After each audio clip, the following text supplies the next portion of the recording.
इस particular video में हम 80C के अंतर्गत जो टैक्स सेव कर सकते हैं उसके बारे में डिस्कस करेंगे। तो दोस्तों, अगर आप वर्किंग प्रोफेशनल हैं या फिर अगर आपका इनकम टैक्सेबल इनकम है, तो दोस्तों 80C के अंतर्गत कई सारे ऐसे इंस्ट्रूमेंट आ जाते हैं। वहाँ पे अगर इन्वेस्ट करेंगे तो उसमें 1.5 लाख तक का एग्जेम्पशन करवा सकते हैं। ओके, 1.5 लाख तक के फंड पे किसी भी प्रकार का कोई टैक्स नहीं लगेगा। तो वो कौन कौन से स्कीम है दोस्तों? तो 80C के अंतर्गत पहला वन ऑफ द बेस्ट जो स्कीम निकल के आता है वो है, बहुत ही पॉपुलर भी है, PPF, पब्लिक प्रोविडेंट फंड। इसका खास बात यह है कि कंपैरेटिवली आपको जो इंटरेस्ट मिलेगा वो ज़्यादा देखने को मिलेगा। जो जितने भी फिक्स्ड डिपॉजिट के स्कीम हैं या फिर अदर जो मार्केट में प्लान्स अवेलेबल हैं, जो गारंटेड प्लान हैं, जैसे इन्वेस्टमेंट प्लस इंश्योरेंस के प्रोडक्ट हैं, LIC के प्रोडक्ट हो गए या बैंकिंग के कई सारे प्रोडक्ट हो गए, वो भी 80C के अंतर्गत आता है। बट उन सब में रिटर्न कंपैरेटिवली बहुत ही कम देखने को मिलता है। PPF में जनरली ज़्यादा देखने को मिलता है। और ख़ास बात यह है कि जो फंड आप जमा करते हैं उसके ऊपर कोई टैक्स नहीं लगता है और जो रिटर्न मिलेगा उसके ऊपर भी कोई टैक्स नहीं लगेगा।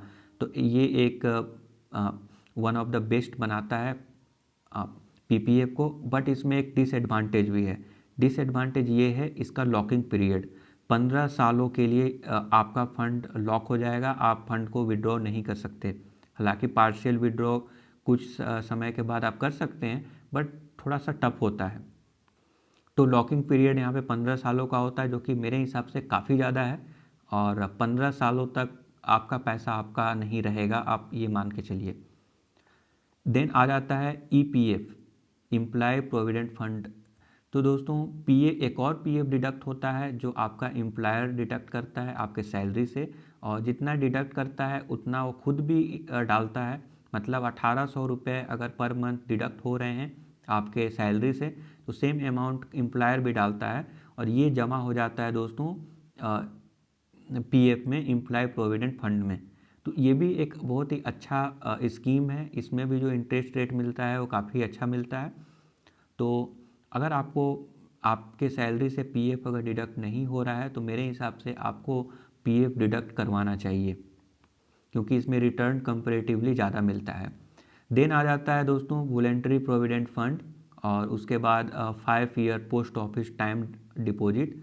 5 सालों के लिए पोस्ट ऑफिस में अगर डिपॉजिट करवाते हैं तो वहाँ पर भी 80C सेक्शन के अंतर्गत एग्जेम्पशन करवा सकते हैं। देन आ जाता है इक्विटी लिंक सेविंग स्कीम। सो ये क्या है? इक्विटी का मतलब हो जाता है स्टॉक मार्केट। तो स्टॉक मार्केट में भी इन्वेस्ट करके आप जो है टैक्स को सेव कर सकते हैं। अब जाहिर सी बात है, अगर स्टॉक मार्केट से लिंक रहेगा तो कंपैरेटिवली जो रिटर्न देखने को मिलेगा वो ज़्यादा देखने को मिलेगा। बट अगेन इसमें रिस्क भी होता है, स्टॉक मार्केट फ्लक्चुएट करते हैं, तो इसमें जो रिटर्न मिलेगा वो कम या ज़्यादा हो सकते हैं। बट जनरली अगर लंबे समय के लिए स्टॉक मार्केट में इन्वेस्ट करते हैं तो आपको अच्छा ही रिटर्न देखने को मिलता है। और ख़ास बात इसका ये है दोस्तों कि इसका लॉकिंग पीरियड ओनली 3 ईयर्स का होता है। मतलब 3 साल के बाद आपका पैसा अपना हो जाएगा। देन आप कहीं भी किसी भी इन्वेस्टमेंट पर्पज़ के लिए कोई अदर इंस्ट्रूमेंट में भी डाल सकते हैं जहाँ पे ज़्यादा आपको रिटर्न मिल सकता है। तो इक्विटी लिंक का मतलब ऐसा नहीं है कि ये जो लाइक ELSS म्यूचुअल फंड है, जनरली ELSS म्यूचुअल फंड में आप फंड को जमा कराकर 80C के अंतर्गत आप एग्जेम्पशन करवा सकते हैं।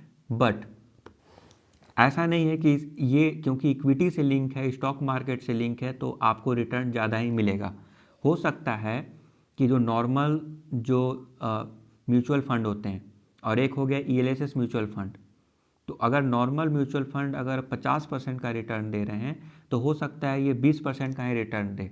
क्योंकि ऐसा देखा जाता है कि जो ELSS म्यूचुअल फंड होते हैं कंपैरेटिवली कम रिटर्न देते हैं, क्योंकि ये बहुत ही ज़्यादा ओवर डाइवर्सिफाइड होते हैं।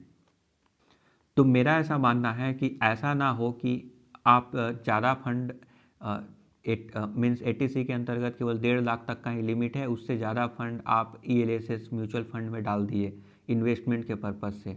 अगेन ये अच्छा ऑप्शन नहीं होगा, क्योंकि जो रिटर्न देखने को मिलता है यहाँ पे कंपैरेटिवली कम देखने को मिलता है। अगर आप इन्वेस्टमेंट के पर्पज़ से लाइक सेविंग के पर्पज़ से इन्वेस्ट करना चाहते हैं और रिटर्न अच्छा खासा रिटर्न चाहिए, तो दूसरा mutual fund, normal mutual fund में भी इन्वेस्ट आप कर सकते हैं। तो खास बात दोस्तों इसका 3 ईयर का लॉकिंग पीरियड, ये मुझे काफ़ी बेहतरीन लगता है यहाँ पे। देन उसके बाद आ जाता है दोस्तों 5 year tax saving bank fixed deposit. Fixed deposit अगर आप करवाते हैं तो वहाँ पर भी 80C के अंतर्गत आपको टैक्स में एग्जेम्पशन मिलता है, बट इस टाइप के जो फिक्स्ड डिपॉजिट होते हैं वो 5 ईयर के लॉकिंग पीरियड के अंतर्गत आते हैं। इसको ब्रेक नहीं कर सकते। नॉर्मल फिक्स्ड डिपॉजिट को आप ब्रेक कर सकते हैं, बट इसको आप ब्रेक नहीं कर सकते, और इसका लॉकिंग पीरियड काफ़ी ज़्यादा होता है, जो कि 5 सालों का होता है। मतलब 5 साल के बाद ही आपका पैसा अपना होगा, अदरवाइज आप इसको तोड़ नहीं सकते। तो इस खास बात का ध्यान दीजिए। अगला निकल के आ जाता है national saving certificate, senior citizen saving scheme, unit linked insurance plan, and then Sukanya Samriddhi scheme, infrastructure bond, something like that. तो इस टाइप के अदर प्रोडक्ट भी आ जाते हैं मार्केट में, जिस प्रोडक्ट को लेने से आप 80C सेक्शन के अंतर्गत टैक्स का एग्जेम्पशन करवा सकते हैं। जैसे LIC के हो गए।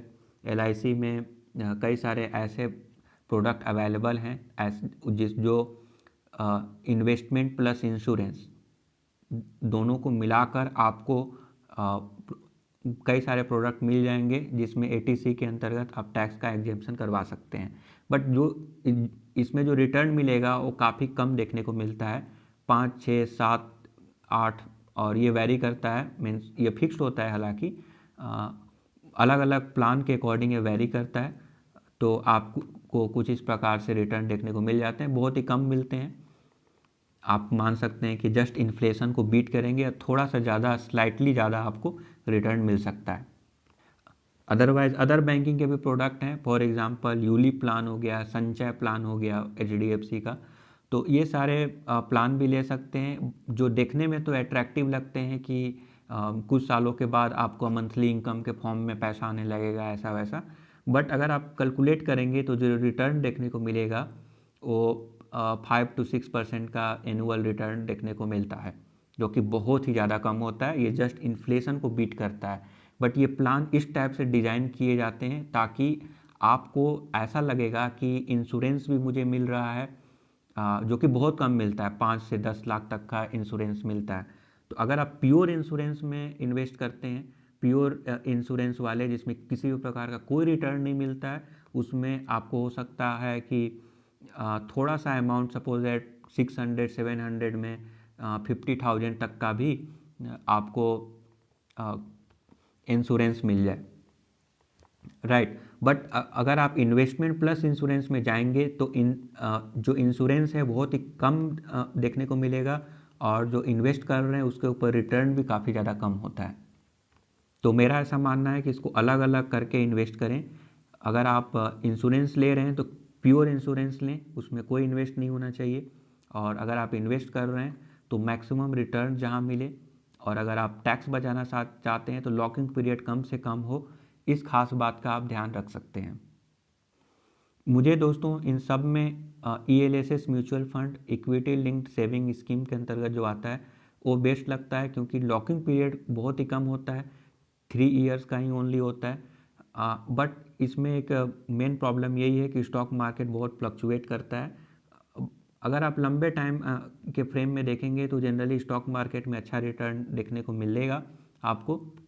बट 3 ईयर अगर मैं बोलूं तो हो सकता है कि जब आपका 3 साल पूरा होगा तो उस समय स्टॉक मार्केट काफ़ी ज़्यादा क्रैश हुआ रहेगा, तो ये एक यहाँ पे प्रॉब्लम का सामना करना पड़ सकता है, इसका भी चांसेस है यहाँ पर।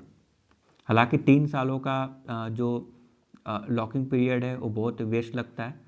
सो कुछ इस प्रकार के ऑप्शंस आपको अवेलेबल हैं, जो कि 1.5 लाख तक का एग्जेम्पशन करवा सकते हैं। सभी को मिलाकर आप PPF में भी डालें, EPF भी कटवाएं, एंड देन हो सकता है सुकन्या समृद्धि स्कीम में भी आप फंड को डाल सकते हैं, एंड ELSS में भी डाल सकते हैं। तो सबको मिलाकर 1.5 लाख तक का ही एग्जाम्पशन करवा सकते हैं, इस खास बात का ध्यान रखिएगा। उससे ज़्यादा करते हैं तो आपको तब भी जो है 1.5 लाख तक का ही बेनिफिट मिलेगा, और बाकी जो एक्स्ट्रा किए हैं उसका जस्ट एज अ इन्वेस्टमेंट और सेविंग ऐसा मान सकते हैं। Thank you for subscribing the YouTube channel. Have a nice day.